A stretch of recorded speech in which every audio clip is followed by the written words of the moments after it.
Welcome in on this beautiful Saturday afternoon to the Rebel Report. My name is Michael Borky. Instant reaction to Ole Miss's win over Western Kentucky. They stay alive in the Oxford Regional, and stay alive is what they did. They won, which is the most important thing. Still not exactly a aesthetically pleasing win for Ole Miss, but a win nonetheless. So we're going to react to it together. Ole Miss eliminates Western Kentucky from the Oxford Regional, and they stay alive. They will face the loser of Murray State and Georgia Tech tomorrow at 2 o'clock, and then they'll have to beat the winner twice. They have got to win 3 games starting tomorrow at 2 if they want to move on in their regional, and we'll see if they can do it. But I'm glad you guys are here. Again, my name is Michael Borky. I really appreciate you, and really appreciated those of you that stayed up really late with us last night.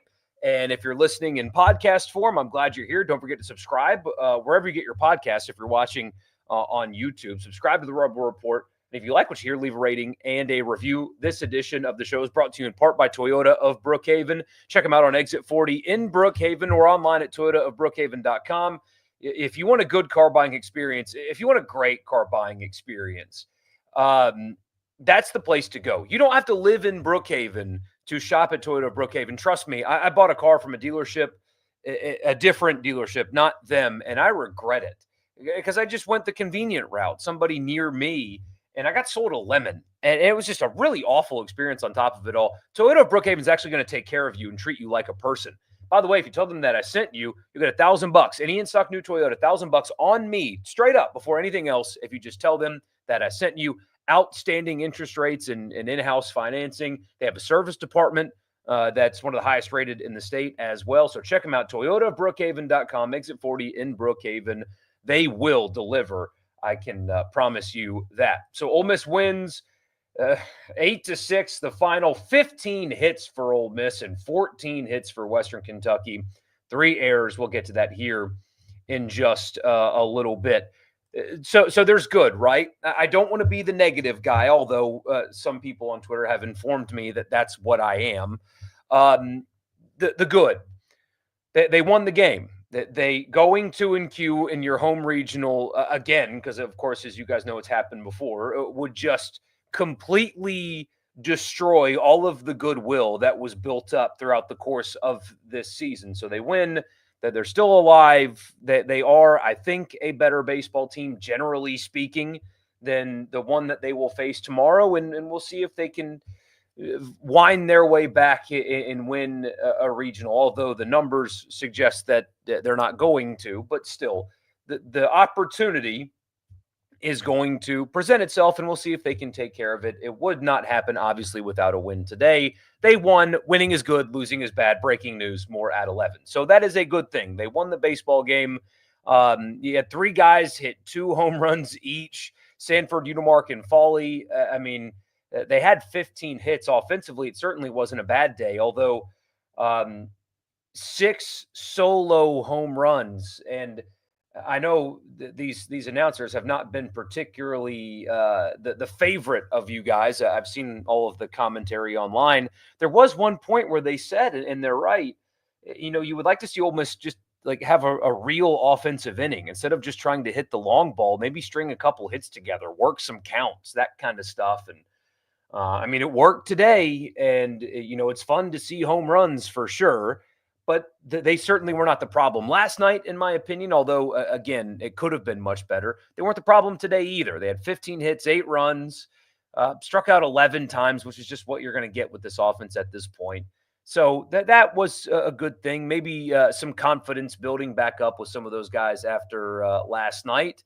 And then Hunter Elliott. Now, Hunter Elliott, if that is, in fact, the last time he pitches at Swayze, getting a win, getting a postseason win, having that moment – where, bases were loaded, big spot. He gets the strikeout, although a pretty favorable call there, although that was a makeup for a pretty bad call earlier. There was an show there earlier in that inning, and he made up for it with probably a bad strike 3 call. But Hunter Elliott getting that moment is cool, right? He was instrumental in the national championship run. Dealt with the injury for a long time. Getting to have that moment's a cool thing too. So that was nice to see today. Other than that, that's kind of all I've got for you when it comes to the good. It was still incredibly sloppy. And it's still there was a head scratching pitching decision we'll get to in a second, but it was still sloppy. They still got out of the gate terribly. Defensively, this team is just really, really struggling. And I don't even know if struggling is the right word. It's just basic routine stuff that they're failing to do. You had a dropped third out. I mean, an easy dropped fly ball third out that would have gotten Elliott out of the first. Humphrey also took a weird angle earlier in that inning that led to a double, probably could have been out, if not kept in front of him anyway. So you had that. You had another situation where pitcher, first base, lazy ground ball, couldn't figure that out. You had Furness with the error in the ninth that prolonged and made that inning more stressful than it could have been. So defensively, this team is just an absolute disaster right now. And it's not, again, it's not difficult things that they're not doing. It's basic routine stuff. And right out of the gate again. So it happened last night, right? They allowed Murray State to jump on them because of bad defense last night. You put up a 2 spot in the first, which is obviously a really good thing. And you come out of the first tied, and Hunter Elliott's throwing his glove and yelling in the dugout because he can't get basic routine defense played behind him. You are not going to win this regional unless that stops. And we talked about it last night. They were a horrible defensive team the last 2 years going into this year, and now they are really just being they're shooting themselves in the foot badly in this regional. And then there was another moment. I don't want to necessarily pick on an individual player, but Chang strikes out and the catcher drops the third strike. He doesn't even bother picking up and running to first base. He didn't even bother. He just held his bat, put his head down, and walked to the dugout. It's the postseason. It's a regional. You played college baseball for years now, and you lost to Murray State last night. If a catcher drops a third strike, forgive my language, everybody, you get your ass down the line. That is what you should do. And that's I know it's just one thing, and I'm sure he got an earful in the dugout, but that is an attention to detail thing. That when you look at how they're playing in the field right now, and then you look at things like that, it's why is that happening in that spot? Why on earth do you have a player? I know he's not a veteran at Ole Miss, but he's played a lot of college baseball. He's an older player. Why that is something that happens in an elimination game in your home regional is that to me is very, very problematic and emblematic of the issues that have plagued them in these two games that they've played so far. And then finally, I do not understand at all the decision to go to Connor Spencer. I really do not understand it. I know he only threw 13 pitches last night, but you had the game from a pitching perspective worked out basically perfectly through 8 innings. Elliott, he could have given you more if not for the poor defense, but Elliott gets you through 6. You have a 4-run lead. You hand it off to a guy that you don't expect to use in high leverage situations in Rabe. And yeah, he gave up a home run, but the other 2 hits were just soft, seeing eye stuff. And he was really efficient. He was throwing strikes. He could have gotten you through the 9th instead of having to use Spencer. And even if he couldn't have, at least trot him out there and try to have a short leash. I do not at all understand throwing Connor Spencer in the 9th to start the 9th with a 4-run lead after he pitched the night before, and you've got 3 more games you have to go win. That's a head-scratching decision to me. I cannot, no explanation will be able to rationalize in my head why you went to him instead of letting Rabe see it through. If you go to Rabe in the 9th and he gets you through, it's basically as perfect of a situation pitching-wise as you could have asked for. I mean, your bullpen would have been – I don't know what Morris's availability is going to be like tomorrow, but at some point maybe he just has to throw, even though he threw 53 pitches, if I remember correctly, last night. But If it would have just been Elliott to Rabe, that would have been basically a great day. Everything you could have asked for pitching. But you chose to go to Spencer after pitching him last night, and it got squirrely there for a little while. And what's his availability tomorrow? I mean, you're really pitching your closer 3 games in a row. It's that was a bizarre decision. I do not understand that at all. So they won. Winning's good. Losing's bad. There's no doubt about it. I am confused though at that decision and completely uninspired by how this team decided to play defense today after being as bad as they were the night before. But a lot of long balls. They get the win. I assume they're going to be playing Murray State tomorrow, and I can't even say that the bullpen's going to be largely intact now because they pitched Spencer today. Again, maybe he can throw tomorrow, but you have 3 more games you have to win. Do not understand that decision at all. But they're still alive, and that is what matters most. The podcast is brought to you in part by Advantage Business Systems. Check them out online at absms.com. If you're a Mississippi business, and I mean anywhere in Mississippi, I know they're based in Jackson, but they can take care of you anywhere, and you're looking for office technology, anything from copiers and printers and mail machines to cloud storage, data security, IT projects, phone systems, whatever it is, if it's technology in the office and your Mississippi business needs it, check them out at Advantage Business Systems, absms.com. And then tell them I sent you. You'll get a complimentary technology assessment. So just tell them that I sent you. Also, Priority One Bank, they make you their priority. That's where I bank at Priority One Bank. They have local loan servicing and decision making. So if you need a loan or you have one with them and you need it serviced or whatever, it's somebody that you sit down with face to face. It's not on Zoom or over the phone or somebody out of state. It's somebody right here in front of you because Priority One Bank makes you their priority. To the comments we go. A very, very happy group of commenters today. This team is getting eliminated in the next game. They look terrible. The decision to pitch Spencer in the 9th is indescribably stupid. Fielding still horrible. At least glad Elliott went out on his own terms with getting out of the jam. Sums it up nicely. All the money Ole Miss is paying Bianco. This team should be a lot better. This is another thing I didn't bring up. Ryan Moorman in the lineup. I don't understand that. I don't understand that either. I truly admire him trying to play. He's clearly injured. You just have to, I don't care what the splits are. The guy can't run. I mean, the poor guy is hobbling down first. Is his bat really so much better than Smithwick's to where he can't get down first base? You have him in the lineup instead of Smith. I don't understand that either. I admire the guy for trying. I really admire him for trying. I don't understand why they're asking him to. Looked about the same as last night. It's just that they had Hunter on the mound. Yeah. There's just not a reasonable path forward, not playing well, pitching depth, and my gosh, the strikeouts.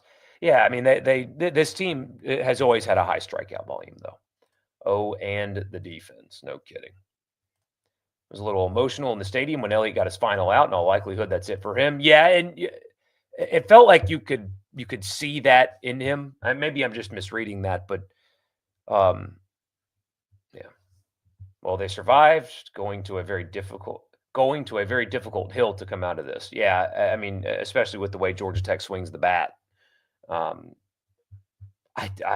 still. I mean, the like Chase Parham, the local guys, Michael Katz, somebody will ask Mike Bianco about going to Spencer, and I'm sure that he's going to have some kind of answer. None of it will make sense to me. A win is a win, but I'm not sure it was the confidence boost the team needed. We'll take it. Yeah. You know what the 2 games have reminded you of? The 3 football games they screwed around and lost, where the Ole Miss crowd was tortured the whole time. This regional is not fun to be at. They make everything so difficult, got awful defense, and they don't look confident. It's a good comparison. Dude, it felt like they were losing the game damn near the whole game, even when they were ahead. Pitching and defense has got to be better for sure. Pitching was fine today. I know there's 6 runs on the board. The pitching for 8 innings was exactly what you needed it to be today.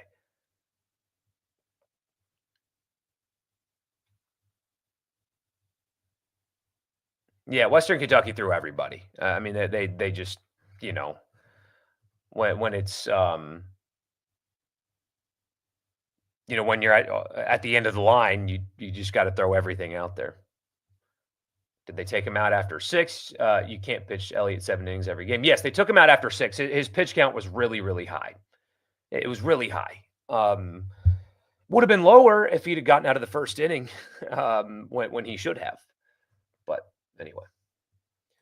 Good news is Hoover showed that the younger bullpen arms can get it done, but man, the defense has to step up for them in a big way. And not even your point's a good one, but not even step up. Just stop shooting yourselves in the foot. It's not like they're booting like these incredibly difficult things. It's a dropped easy fly ball. It's not executing on a dribbler to first. It's last night. I mean, just routine ground ball gets booted. Uh, the not adjusting after the guy hits 2 doubles down the line when he comes up again, not it's that kind of stuff. So they don't even need to step up. They just need to stop stabbing themselves. Decision making has been extremely suspect to say the least. Bianco's got a Bianco. But here's the thing though. They have a pitching coach now. Is he not involved in those that decision making as well? Was it his call or was it Mike's call to go to Spencer? And they would maybe need Spencer for a slightly extended outing later. Instead, he's getting burned for no reason. I mean, yes. Now think about again if they go to Rabe today instead of Spencer in the ninth, if they just let him finish and he's able to do it, and if he doesn't, and then you have to bring in Spencer, so be it. But if he's able to get it done, you have Murray State tomorrow. You should be able to take care of Murray State without Connor Spencer. Now you should have last night and it didn't work out, but there is the possibility that you can really score a lot of runs tomorrow and not have to use him. And then for either tomorrow night or Monday, you've got Spencer rested to give you multiple innings. Now I don't know what the heck his availability will be tomorrow. I have no idea. So any shot Elliott comes back next year? I don't know. I know the NIL world is keeping guys like him in school for longer, so maybe so. Mormon moves like Tim Elko on the torn ACL. Yeah, and his bat's not near as good as Elko's. Luke Hill and Hunter Elliott don't deserve what this team is doing right now. Felt like nothing but negativity again today. Sorry, but as the young kids would say, they're cooked. Yeah, and maybe we are being too negative right now. Maybe I am not giving them enough credit for bouncing back and winning a game, but it was not pretty at all. And I just don't think you're going to be that sloppy and beat Georgia Tech twice. So you think they're going to salvage this regional? Have to play cleaner and stop playing so uptight? Yeah, cleaner baseball, and they're fine. Clean baseball wins last night. Apparently, they made history with their first 1-1 regional start under Bianco. Yeah. Just don't see the path to winning the regional. There is a path. There is a path. For sure. Got to go. Good to see you, Edward. Glad you were here, man. Who should we be pulling for, Murray State or Georgia Tech? You'd rather have to beat Murray State twice than Georgia Tech. So, yeah, you're pulling for Murray State. You want to have to beat them twice. You'd have to see Georgia Tech, of course, tomorrow, which would be a more difficult game tomorrow afternoon. But, yeah, you want to be able to beat Murray State twice. Who do you pitch in Game 3? Kane Townsend. That's exactly who you pitch in Game 3. I mean, and you just hope that he has whatever he had against LSU. I'm pulling his numbers up now. What was it? 4 2/3, 2 hits. I mean, I don't know if Nichols is ready. Maybe he is, but You say he's not burned. I don't think he's quote unquote burned, but it just felt like such an unnecessary thing. You know what I mean? Sure, he can absolutely pitch again in this regional, but what is his availability tomorrow, and will he be effective pitching 3 games in a row? He hasn't done that. He hasn't pitched 2 games in a row often. I mean, hasn't this season. Let me see. I know he was injured earlier, so that's part of it. So that that's not entirely fair, but let's see.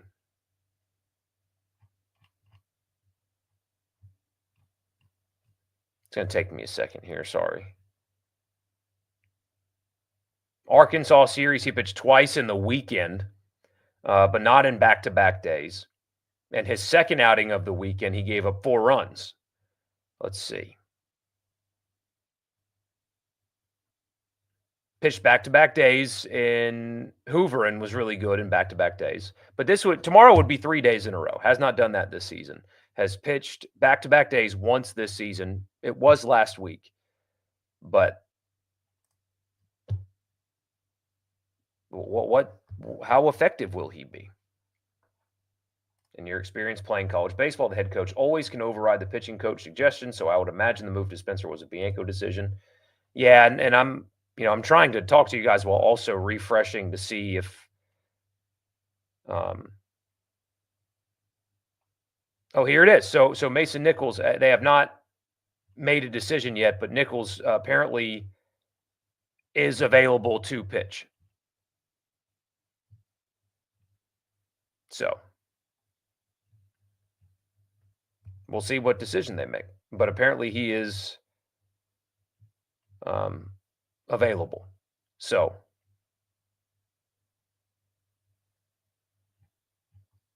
we'll see. We will see. I've not seen any quote about, that he's talking.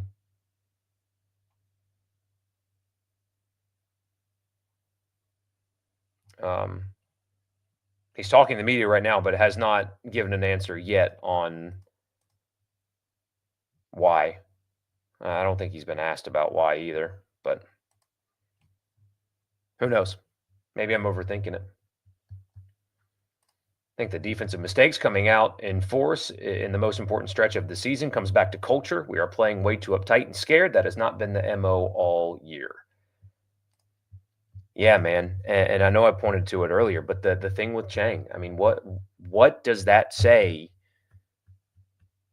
The attention to detail, right? How you do coaching cliche, how you do one thing is how you do everything. How you do the little things is how you do all that stuff, Nichols starts if it's Murray, Townsend if it's Georgia Tech. Interesting. And, ideally you would have both of them, right? So because of the possible thinness of the pen,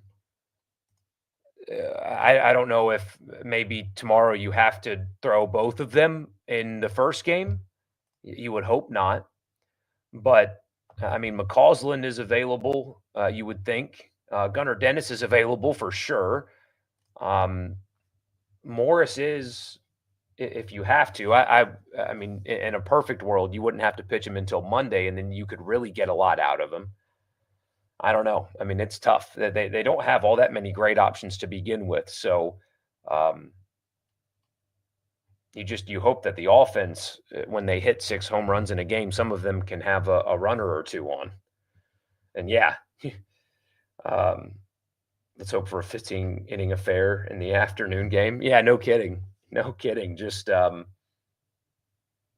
burn a bunch of pitchers, let these guys score a bunch of runs and deplete their bullpens as well. So we'll be back tomorrow. So here's the plan for tomorrow, by the way. If they win game 1, we're just going to go live after game 2. If they lose game 1, we'll go ahead and go live and talk about the season being over. But that's the plan now. So if they win the first game, we're just going to wait until both games are over before we go live to talk about the day as a whole. That's the that's the plan for tomorrow. I think going live twice in the same day is kind of dumb. So anyway, I'm looking forward to talking to you guys tomorrow. But hey, enjoy the day. It's a beautiful day. Enjoy the win. Winning is fun.